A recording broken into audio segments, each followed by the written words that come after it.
achar, eu quero confirmar dizendo amém. Amém. Vamos ler a partir do versículo de número 13. Focalize aí, juntamente comigo, o versículo de número 13.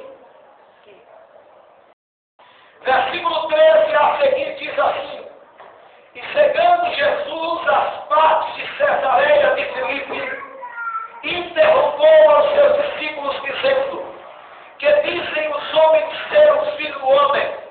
E eles lhes disseram: uns João Batista, outros Elias, outros Jeremias ou um dos profetas. Disse-lhes ele: E vós, quem dizeis que eu sou? E Simão Pedro respondendo disse: Tu és o Cristo, o Filho do Deus vivo.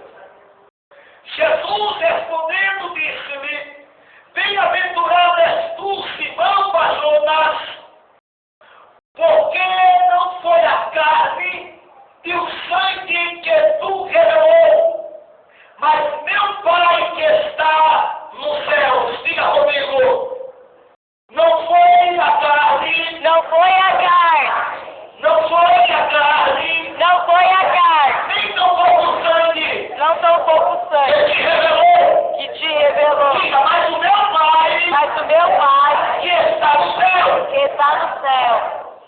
Continuando o versículo de número 18, diz assim: Pois também eu te digo, disse Jesus a Simão Pedro, que tu és Pedro, e sobre esta pedra edificarei a minha igreja. Diga